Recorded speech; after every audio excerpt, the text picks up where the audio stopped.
I work at the Meurice Hotel, and the Meurice was even more famous, more fancy than the Plaza Athénée. It was really old classic French cooking. The chef ordered with a porte-voix, that is a kind of a cone like that. He couldn't understand anything of what he was saying. But he ordered at that time, I think we were 15 or 18 in the kitchen there. But prior to the war, there were about 70 or so in that kitchen. So the kitchen was enormous for us. And we never served more than maybe 50 people, 60 people was going to be the panic in the kitchen. Everything was done on order, like we did a bouquetière of vegetable, an area of different vegetables. So there was about 8 different types of vegetables, each cooked at the last moment. String beans, tomato, potato, cauliflower, this, that, to arrange in a tray. But everything on order too, so it was a very time-consuming way and very classic and old. So yeah, that was probably my first experience with really the old classic cuisine. The chef there had worked with Escoffier, in the early part of the century. And then after that, I went to the Plaza Athénée, where we were about 50 in the kitchen. So I started, again, when you go in those restaurants, depending where you go, you may be at the Plaza Athénée as a first commis, let's say, and you leave there to be the chef of a small restaurant. But you go back to one of those palaces, you're back to be second or third commis. So after your apprenticeship in a big place like the Plaza Athénée, you have a third commis, second commis, first commis. You work with the chef de partie, that is the head of the department there, whether it's the sauce department or fish or whatever, and eventually work your way up. So I remember when I left the Plaza Athénée, when I went into the army after, I was, my certificate of the Plaza Athénée stated that I was first commis. Then I had a letter from the chef, Monsieur Dier, who said that I was doing the job of the chef de partie, so it was like a big deal to have that in addition. Of course, no one ever looked at those certificates when I came here, but... So it sounds like this was a much different type of cooking than what your mother had done growing up. Oh, certainly, yes. I mean, it was still the basic of fresh, good ingredient, I mean, at that time there was Les Halles in Paris, which was the big market, which covered probably 8 or 10 blocks, or maybe more than that we would think here, where at 2 o'clock in the morning, the chefs start coming, and sometimes you can't even go through the street with enormous pallets of cauliflower or tomato or whatever it is. So all the chefs go there. At the same time, you see people coming out of nightclub in tuxedo and all that. All those guys with those white apron carrying, a quarter of beef on their shoulders. So it was Les Halles was a very exciting place, which has been mentioned or in many books, certainly in Zola, The Ballet of Paris, and other famous writer of the 19th century and 20th century. So yeah, there was the quality, probably that the same, in fact, that my mother had, but done in a very classic Escoffier way.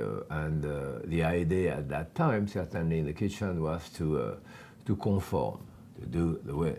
At the Plaza Athénée, we cut a tomato this way. I would never have thought of putting it on the side, cutting it the other way. First time I saw that, I said, well, what would you do that for? So that was the way it was, to conform. And we do a famous, many famous dish. One of them was the lobster soufflé at the Plaza Athénée. I'm sure that probably 40 or 50 out of the 50 chefs could have done it, and you would not have known which one had done it. That was the idea, to conform, which is quite different than now. Where now the chefs say, make sure they know I'm signing that dish, I'm the one who did it. So it's quite different, certainly. And at that time, this is how you remember dishes, through your palate, because I don't think I ever had a cookbook in France. The first time I put a cookbook when I was here. And but if you would put something on my eyes and give me the lobster soufflé, I would say that the lobster soufflé of the Plaza Athénée. This is the striped bass of the Pavilion in New York.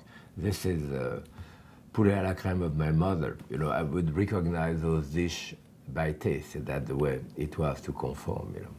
Did you like cooking that way, or did you have a desire to kind of try to put your stamp on things? Well, I never really thought of whether I liked it or not. I mean, there was no, at that time, it's not like you had to express yourself or do, that didn't exist. As I say, you conform and you learn, and you learn, and you learn, and you're able to run it by yourself, so it's always an accomplishment, to move forward, and the speed at which you work. Certainly I am dean at what used to be called the French Culinary Institute here, which is ICC now, but when people graduate after 6 months, I would never have been able, after 3 years of apprenticeship, to do what they are doing in 6 months.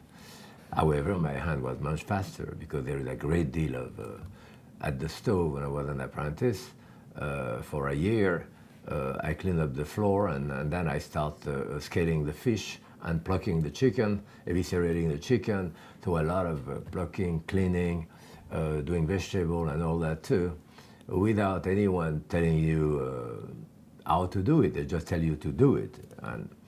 And then one day the chef, at that time I think he called me Petit, which is little guy. And then one day he called me Jacques. My name, I said, wow. He said, you start at the stove tomorrow. Well, I was 14 years old. I was pretty, and I said, well, I don't know how to do it, but I went to the stove and I knew how to do it. So you learn through a type of osmosis, by repeating, and the chef tell you do that, and you would never even have say why. But if you had said why, you would have said because I just told you. So that was about the end of the explanation. So it was another way of learning that we have now.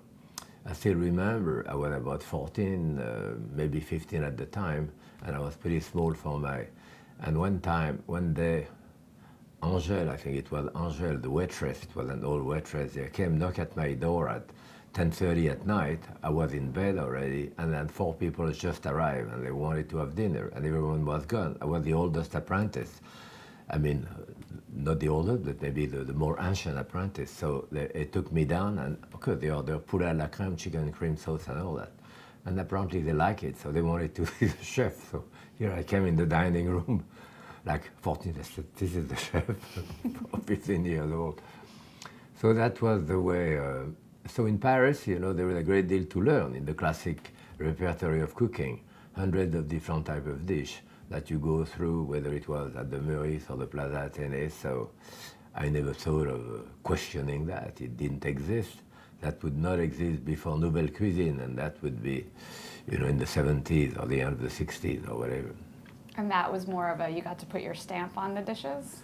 Well, yes, at the time of Nouvelle Cuisine, it was a cuisine worked out by some of the great chefs in France, like Bocuse and so forth, where they say we have to reduce the amount of what we do in the menu, we have to shorten the sauce, we have to do it only with fresh ingredients, we have to go to the market every day, we have to be mindful of the health of our customer, we can use new equipment like the food processor. So it was all kind of a revolution. And for many chefs who spoke about Nouvelle Cuisine at the time, I mean, even young chefs now, it wasn't nouvelle for them because that's when they started. But it certainly was nouvelle for me, or André Saltner, or Alain Seillac, all my peers, because we knew what it was before. So all of a sudden you could. And it was good for us at the time because we had enough knowledge in our hand so that we could start experimenting with our own idea and so forth, which is what young chefs don't understand very much now, because creativity is good, but by itself it's not enough. It has to be based, for me, on with thorough knowledge of the classic with some type of base,